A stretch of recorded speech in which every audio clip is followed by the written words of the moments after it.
அனைவருக்கும் வணக்கம். Good morning பிள்ளைகள். Good morning, teacher. Good morning. Good morning, teacher. Abhinaya சாப்பிட்டாச்சா? Oh, teacher. ஓகே ரைட், நாங்கள் பாடத்தை தொடங்குவோம்.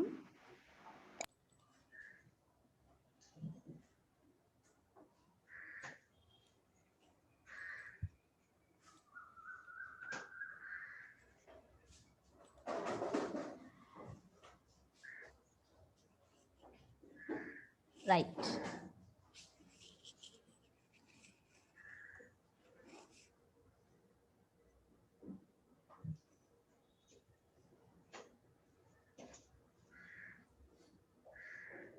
நாங்கள் இன்றைக்கு தருண 5க்குரிய தமிழ் பாடம். தமிழ் பாடத்தில் ஒரு பாடல் ஒன்று பார்ப்போம். சரியா? நாங்கள் இன்றைக்கு ஒரு பாடல் ஒன்று பார்க்க போகிறோம். சிறிய பாடல் தான். தரம் 5க்குரிய பாடத்திட்டத்துக்குரிய பாடல். தரம் 5க்குரிய பாடத்திட்டத்துக்கான பாடல். சரியா? பாடலுக்குரிய தலைப்பே ஒரு கேள்வியோட வருது. சரியா? என்ன கேள்வி? ரைட்டு, எதற்கு என்ற ஒரு கேள்வியோடையே வருது. பயமா இருக்கா? என்ன கேள்வியோடைய தொடக்கமாயிருக்கண்டு இல்லையேன? ரைட். அப்போ எதற்கு என்ற ஒரு பாடல்.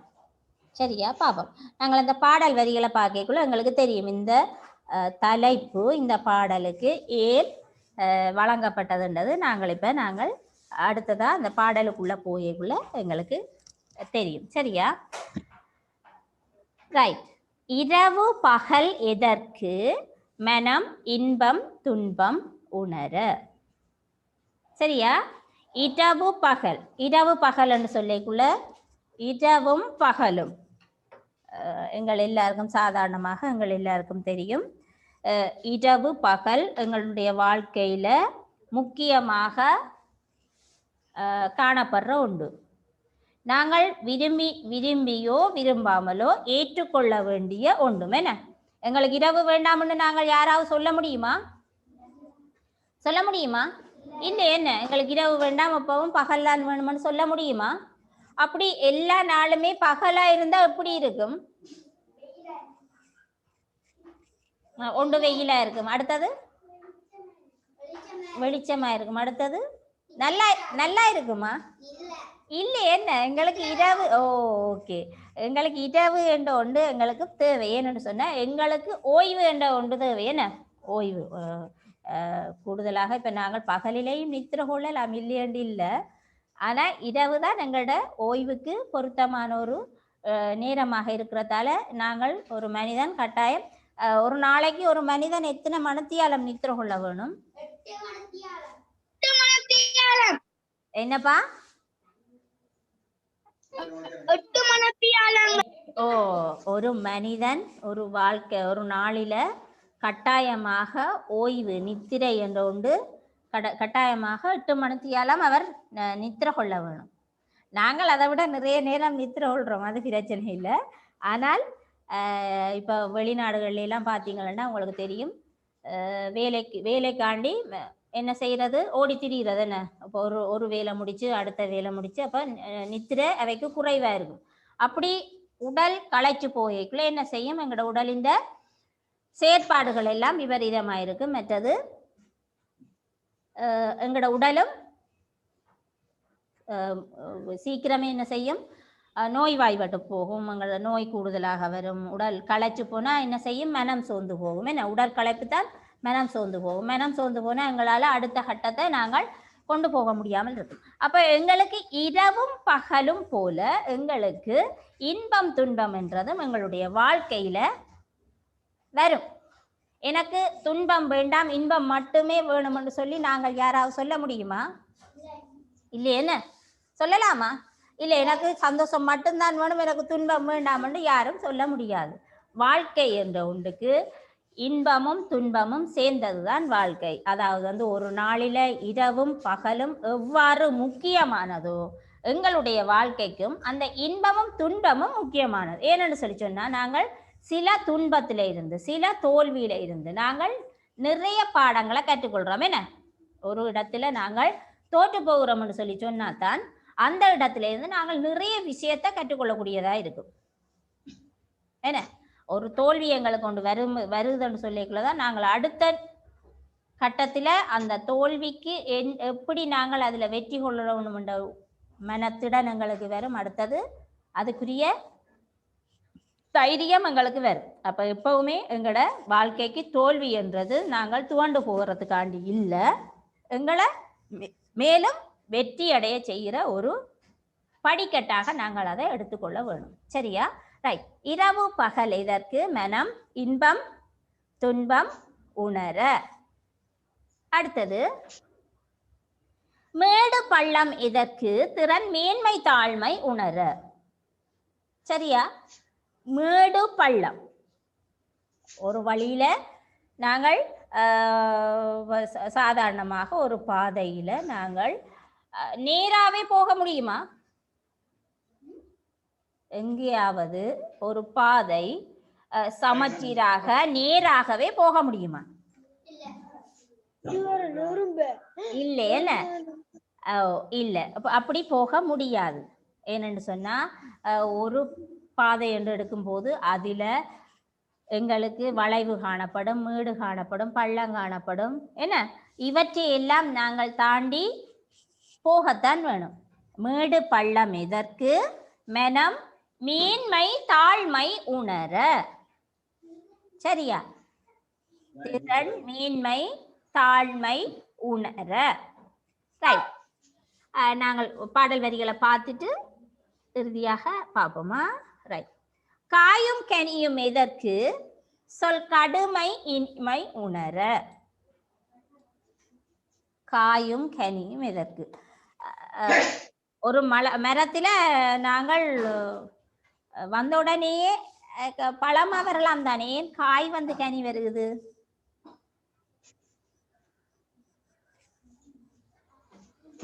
ஏன் சொல்லுங்களேன் யாராவது.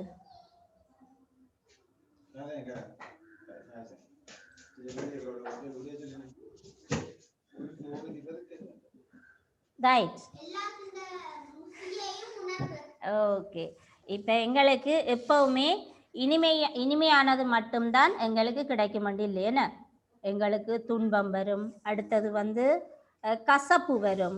வாழ்க்கையில எங்களோட நிறைய அனுபவங்கள் ஊடாகத்தான் நாங்கள் எங்களுடைய வாழ்க்கையில வெற்றியை ஈட்ட முடியும்.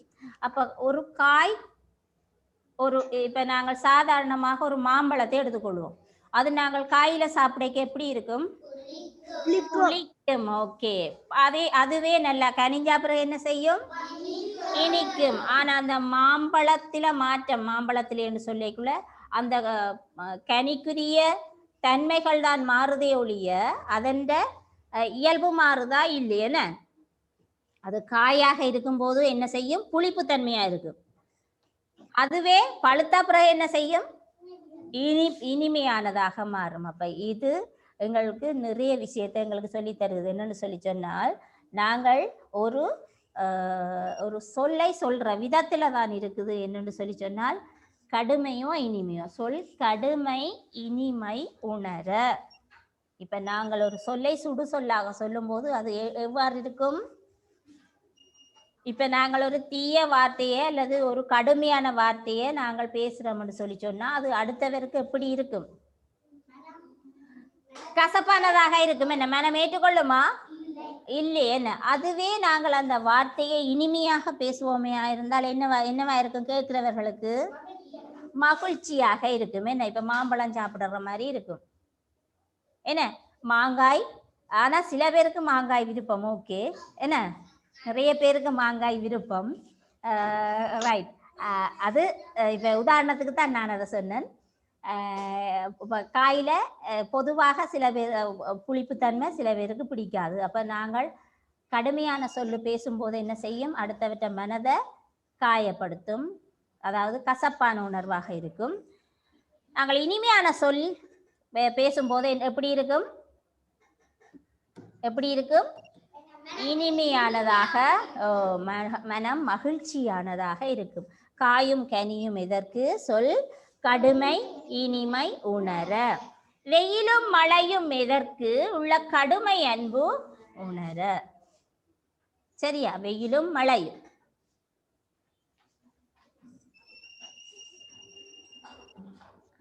உள்ள கடுமை அன்பு உணர.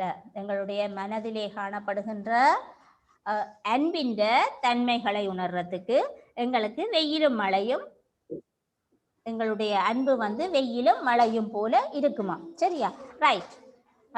வெயிலும் ஆக கூடினா தாங்க முடியாது, மழையும் ஆக கூடினா தாங்க முடியாது என்ன? ரைட். அப்ப எல்லாம் என்னவா இருக்க வேணும்? அளவா இருக்க வேணும் என்ன? ரைட். ஓகே. பூவும் பிஞ்சும் எதற்கு? நறும் புதுமை இளமை உணர. என்ன? ஒரு தாவரத்துல ஒரு பூ ஒன்று பூக்குது. அதுவே எவ்வாறு மாறுது? அந்த பூத்தான் பிஞ்சா காயாக மாறுறது என்ன? எப்படி?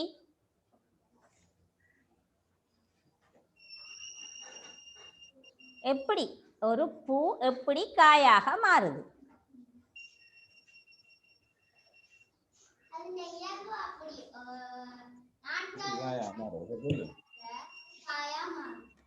பிள்ளைகள், இப்ப பூ ஒன்று தான் காயாக மாறுதுன்னு எல்லாரும் ஏற்றுக்கொள்றீங்களா? ஓகே. ஓம். ரைட். அது எப்படி ஒரு காயாக, ஒரு பூ எப்படி காயாக மாறுது?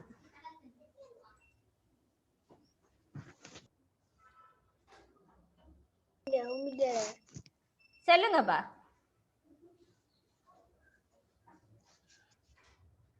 ரைட். பூவில பல பூக்கள்ல காணப்படுற என்ன செய்யணும்? மகரந்த மணி என்று சொல்லப்படுகின்ற, பூவிலே காணப்படுகின்ற ஒரு மகரந்த மணியால பிராணிகள் மூலம், தேனீக்களோ வண்டுகளோ அவை மூலம் ஒவ்வொரு பூவுக்கும் இந்த மகரந்த சேர்க்கை என்ற ஒரு நிகழ்ச்சி மூலமாக என்ன செய்து, நீங்க பூவின் பகுதிகள் தரம் 5ல படிச்சிருப்பீங்க. பூவின் பகுதிகள் படிச்சிருக்கிறீங்களா நீங்கள் தரம் 4ல? ஓ, பூவின் பகுதிகள் படிச்சிருக்கிறீங்க என்ன? அதுல நீங்கள் மகரந்த மணி என்ற ஒன்று படிச்சிருப்பீங்க. அந்த மகரந்த மணி மூலம் என்ன செய்யறது? மகரந்த சேர்க்கை என்ற ஒன்று வண்டுகள் பிராணிகள் மூலம்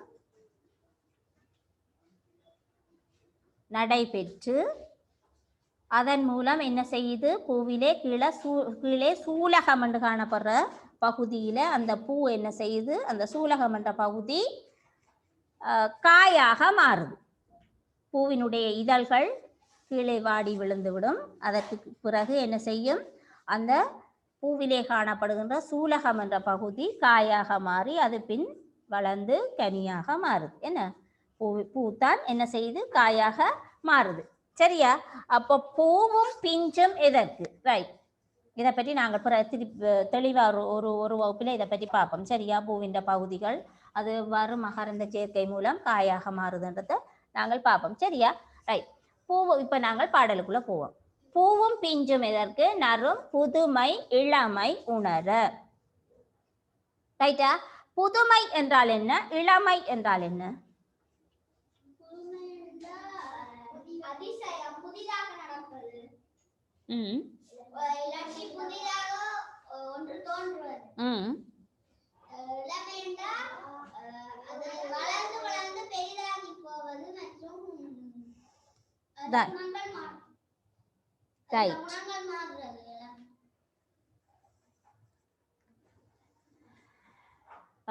பூவும் பிஞ்சும் எதற்கு? புதுமை இளமை உணர. புதுமை என்று சொல்லும்போது ஒரு ஆச்சரியமான அல்லது ஒரு நாங்கள் அதிசயிக்கத்தக்க ஒரு விஷயத்தை நாங்கள் புதுமை என்று சொல்லுவோம். சரியா? பூக்களிலே காணப்படுகின்ற விதங்கள், பூக்களினுடைய தன்மைகள், பூக்களினுடைய நிறங்கள் என்று நிறைய புதுமைகள் எங்களுக்கு இருக்குது. என்ன? பூச்சிகளை, விலங்குகளை, பிராணிகளை உண்ணும் பூக்கள் கூட காணப்படுகின்றன. என்ன தெரியும் தானே பிள்ளைகள் உங்களுக்கு?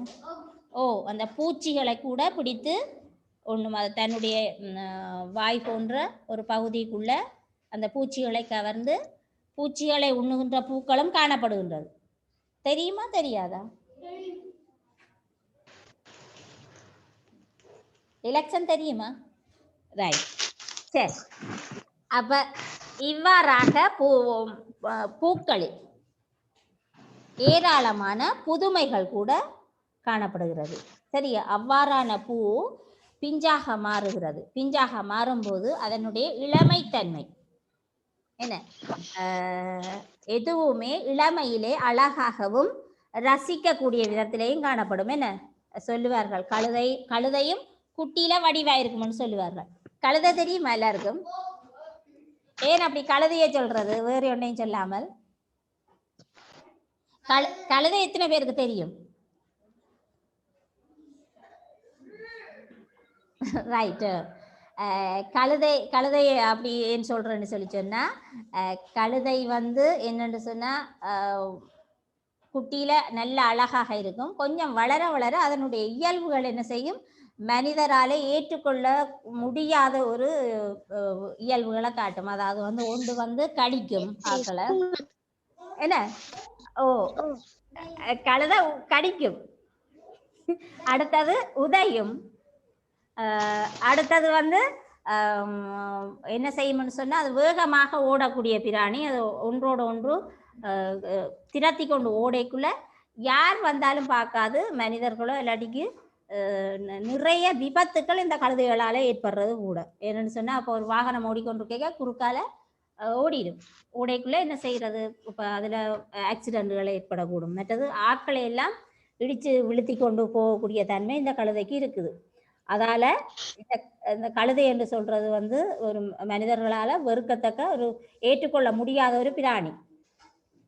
ஆனால் அவ்வாறான பிராணி கூட குட்டியில எப்படி இருக்கும், நல்ல அழகா இருக்கும். இந்த மங்கி கேப்பெல்லாம் இப்படி வெட்டின மாதிரி இப்படி முன்னுக்கு எல்லாம் வெட்டி, சரியா, நல்ல குட்டியில நல்ல வால் எல்லாம் நல்ல வடிவா அழகா இருக்கும். அப்ப கழுதையும் குட்டியில வடிவா இருக்கும்னு சொல்லினோம் பேச்சு வழக்கில். சரியா? அப்ப இவ்வாறாக இளமை என்றது எல்லோராலும் விரும்பத்தக்கதும் ஏற்றுக்கொள்ளத்தக்கதுமான ஒரு பருவம். அதுவே வயது ஆக ஆக என்ன நடக்கும், எங்களுடைய குணங்கள், இப்ப நாங்களாக இருந்தாலும் எங்களுடைய குணங்கள் மாறுபடும். என்ன, எங்களுடைய நடத்தைகள் வித்தியாசமானதாக இருக்கும். அப்ப இவ்வாறாக எல்லாம் எங்களுடைய முதிர்ச்சி, நாங்கள் முதிர்ச்சி அடையும் பொழுது எங்களுடைய நடவடிக்கைகள் பிறரால் ஏற்றுக்கொள்ள முடியாததாக காணப்படும், அல்லது பிறருடைய செயற்பாடுகளுக்கு புறம்பானதாக இருக்கும். எனவே இளமை என்பது ஒரு இனிமையான காலம். அந்த இளமை காலத்தை நாங்கள் நல்ல விதத்தில என்ன செய்ய வேணும், நல்ல விதத்தில வாழ பழகிக்கொள்ள வேணும். சரியா? அப்ப இந்த பூவும் பிஞ்சும் எதற்கு, நறும் புதுமை இளமை உணர. அப்ப எங்களுக்கு இயற்கையில காணப்படுற ஒவ்வொரு விஷயமும் எங்களுக்கு ஒவ்வொன்றா உணர்த்துது. என்ன, ரைட். அடுத்தது, பிறப்பும் இறப்பும் எதற்கு, உலகில் ஆக்கம் அழிவு உணர. என்ன, உலகத்தில பிறந்த ஒரு மனிதன் கட்டாயம் என்ன செய்ய வேணும், என்ன செய்ய வேணும், ஒரு மனிதனுக்கு பிறப்பு ஒன்று இருக்குன்னு சொன்னால் அவனுக்கு கட்டாயம் என்ன இருக்கும், இறப்பு நிச்சயம். என்ன, நான் சாக மாட்டேன்னு யாராவது சொல்ல முடியுமா? இல்ல. எனக்கு சாக விருப்பம் இல்லைன்னு யாராவது சொல்ல முடியுமா? இல்ல. நாங்கள் மண்ணில பிறந்த ஒவ்வொரு மனிதனோ விலங்குகளோ பிராணிகளோ பிறப்பு ஒன்று இருக்கும்போது அதற்கு நாங்கள் இறப்பு நிச்சயம் என்ன செய்ய வேணும், இறப்பு என்றது ஒன்று இருக்குது, அதை நாங்கள் என்ன செய்ய வேணும், ஏற்றுக்கொள்ள வேணும். பிறப்பும் இறப்பும் எதற்கு, உலகில் ஆக்கம் அழிவு உணர. ரைட். வரவு செலவு எதற்கு, உலகில் நடுவு நிலைமை உணர. மண்ணும் விண்ணும் எதற்கு, வாழ்வு மறுமை இம்மை உணர. சரியா? மண்ணும் விண்ணும் எதற்கு, வாழ்வு மறுமை இம்மை உணர. மண் என்பது நாங்கள் வசிக்கின்ற பூமி. விண் என்பது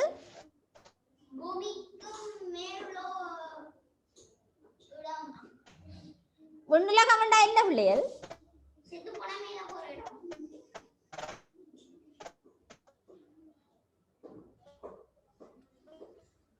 விண்ணுலகம் மண்ணுலகம் என்று சொல்லிக்கல நாங்கள் வாழுகின்ற பூமி, பூமியிலே நாங்கள் வாழுகின்ற வாழ்க்கையை குறிப்பது மண்ணுலக வாழ்க்கை.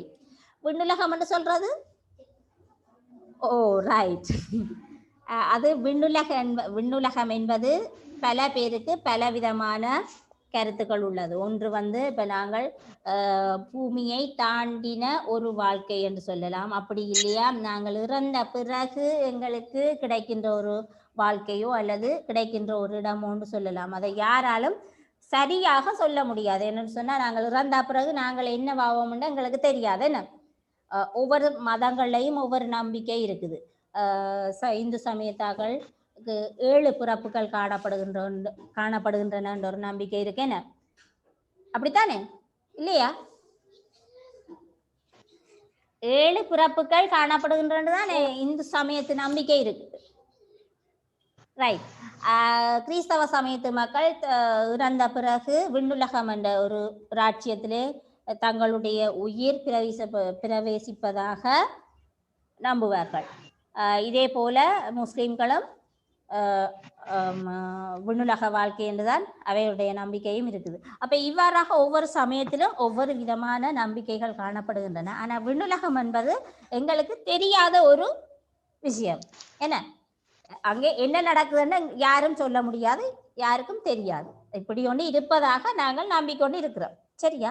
அப்ப மண்ணும் விண்ணும் எதற்கு? மண் என்பது நாங்கள் வாழுகின்ற வாழ்க்கை, அது எங்களுக்கு தெளிவாக தெரியும். நாங்கள் இந்த உலகத்துல வாழ்ற வாழ்க்கை எங்களுக்கு தெரியுமா தெரியாதா? தெரியும்.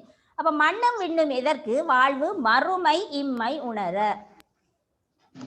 இம்மை என்று சொல்லும் போது நாங்கள் இவ்வுலகத்தில் வாழுகின்ற வாழ்க்கை, மறுமை என்பது நாங்கள் இறந்த பிறகு எங்களுக்கு நடக்கின்ற ஒன்று. ஆனால் அதை பற்றி நாங்கள் தெளிவாக கூற முடியாது. சரியா? ரைட். இப்ப நாங்கள் முதலே இருந்து இந்த பாடலை பார்ப்போம். சரியா? இரவு பகல் எதற்கு? மனம் இன்பம் துன்பம் உணர. மேடு பள்ளம் எதற்கு? திறன் மேன்மை தாண்மை உணர. காயும் கனியும் எதற்கு? சொல் கடுமை இனிமை உணர. வெயிலும் மழையும் எதற்கு? உள்ள கடுமை அன்பு உணர. பூவும் பிஞ்சும் எதற்கு? நறும் புதுமை இளமை உணர. பிறப்பும் இறப்பும் எதற்கு? உலகில் ஆக்கம் அழிவு உணர. வரவு செலவு எதற்கு? உலகில் நடுவு நிலைமை உணர. மண்ணும் விண்ணும் எதற்கு? வாழ்வு மறுமை இம்மை உணர. ரைட். இந்த பாடல் சரியா? இப்பொழுது இந்த பாடலிலே முதலாவது பந்தி சரியா? முதலாவது பந்தியிலே காணப்படுகின்ற எதிர்கருத்து சொற்கள் சொல்லுங்க பாப்போம். இன்பம் துன்பம். துன்பம், இரவு பகல். நாங்கள் இந்த முதலாவது பந்தியிலே இரவு பகல். இரவு பகல். அடுத்தது இன்பம் மேடு பள்ளம். இன்பம் இல்ல, முதலாவது இன்பம் துன்பம். இன்பம் துன்பம். ரைட். முதலாவது பந்தியிலே காணப்பட்ட இரவு பகல் எதற்கு? மனம் இன்பம் துன்பம் உணர என்ற பந்தியிலே காணப்படுகின்ற எதிர்கருத்து சொல்லாக இரவு பகல். அடுத்தது இன்பம் துன்பம். ரைட். சரியா? அடுத்த பந்தியிலே காணப்படுகின்ற எதிர்கருத்து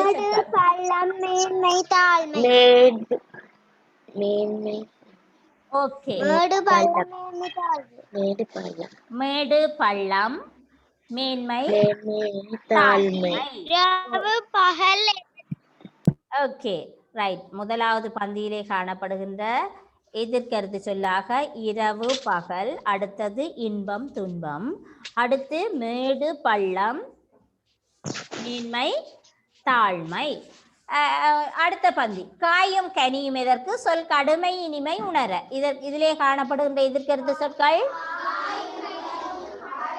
காயும் கனியும் கனியும் காயும் காயும் கனியும் கனியும் ரைட். காயும் கனியும் கடுமை இனிமையும் எதிர்கருத்து. கடுமை இனிமை கடுமை இனிமை என்பதும் எதிர்கருத்து சொற்களாக வரும். அடுத்தது வெயிலும் மழையும் எதற்கு உள்ள கடுமை ரைட். வெயில் மழை மலை வெயிலும் மழையும் என்று சொல்லக்கூடாது. வெயில் மழை ரைட் மழை. ஓகே. அடுத்து பூவும் பிஞ்சும் எதற்கு நறும் புதுமை இளமை உணர. எதிர்கருத்து சொற்கள் பிஞ்சும் பிஞ்சும் பிஞ்சும். அடுத்தது புதுமை இளமை புதுமை இளமை. இளமை ஓகே. அடுத்த பந்தி பிறப்பும் பிறப்பு இறப்பு இறப்பும். ஓகே. பிறப்பும் இறப்பும் எதற்கு உலகில் ஆக்கம் அழிவு உணர என்பதிலே காணப்படுகின்ற எதிர் கருத்து சொற்களாக ஆக்கமழிவு. ஓகே. பிறப்பு இறப்பு, அடுத்தது ஆக்கம் ஆக்கமழிவு ஆக்கம் அழிவு ரைட். வரவு செலவு இதற்கு உலகில் நடுவு நிலைமை உலகில்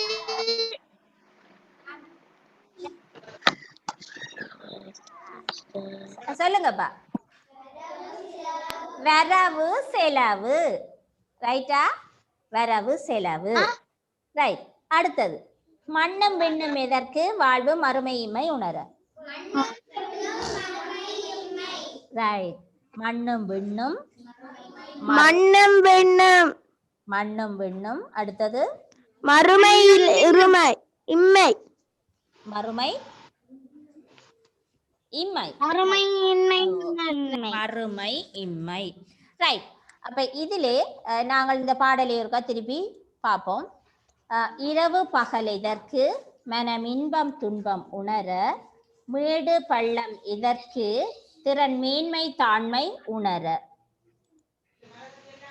காயும் கனியும் இதற்கு சொல் கடுமை இனிமை உணர, வெயிலும் மழையும் இதற்கு உள்ள கடுமை அன்பு உணர, பூவும் பிஞ்சும் இதற்கு நறும் புதுமை இளமை உணர, பிறப்பும் இறப்பும் இதற்கு உலகில் ஆக்கம் அழிவு உணர, வரவு செலவு எதற்கு உலகில் நடுவு நிலைமை உணர, மண்ணும் விண்ணும் எதற்கு வாழ்வு மறுமை இம்மை உணர. ரைட். அப்ப இப்ப உங்களுக்கு விளங்கி இருக்கும் இந்த பாடலுக்கு ஏன் எதற்கு என்ற தலைப்பு வழங்கப்பட்டது. என்ன ஏன் ஏன் சொல்லுங்க அவர்களே.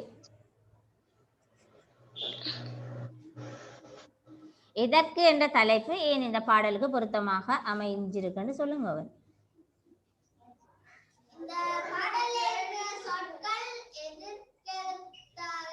இல்ல இல்ல, இந்த பாடல் எதற்கு என்ற ஒரு கேள்வி மூலமாக எங்களுக்கு நிறைய விடைகளை தருது. என்ன உலகிலே காணப்படுகின்ற ஒவ்வொரு விஷயமும் எதற்கு நடைபெறுகிறது என்பதற்கு விடையாக எங்களுடைய வாழ்க்கை அமைய வேண்டும் என்ற பாடத்தை எங்களுக்கு இந்த பாடல் கற்றுத்தருகிறது. என்ன முதலாவது வரியிலே பாருங்கள், இரவு பகல் எதற்கு, இரவும் பகலும் ஏன் தேவை? என்ன எங்களுக்கு காணப்படுகின்ற இன்பம் துன்பங்களை நாங்கள் உணர்வதற்காக. ரைட். அப்ப இவ்வாறாக இந்த பாடலுக்கு எதற்கு என்ற தலைப்பு வழங்கப்பட்டது. இப்ப உங்களுக்கு புரிஞ்சிருக்குமே என்ன? ரைட். சரியா? அப்ப எனவே இதிலே நீங்க செய்ய வேண்டிய வேலையாக இதிலே காணப்படுகின்ற எதிர்கருத்து சொற்களை எழுதி நீங்கள் இந்த பைபருக்கு, தனிப்பட்ட பைபருக்கு போடுங்க பிள்ளைகள். நான் திருத்தி உங்களுக்கு போடுவேன்னா குரூப்ல போடைக்க சில விலையில அது விடுபட்டு போகும். அதனால் நீங்கள் எந்த வைபர் நம்பர் எல்லாருக்கும் தெரியும் என்ன, அந்த வைபர் நம்பருக்கு நீங்கள் எழுதி இதற்குரிய விடையை போடுங்க, நான் பார்ப்பேன். சரியா? ரைட். இத்துடன் நாங்கள் இந்த வகுப்பை நிறைவு செய்து கொள்வோம். ஓகே பிள்ளைகள், thank you. Thank you, teacher. Bye, teacher. Okay, bye. Thank you, teacher. Bye, teacher. Okay, thank you. Bye. Bye. Bye. Teacher, bye. Bye.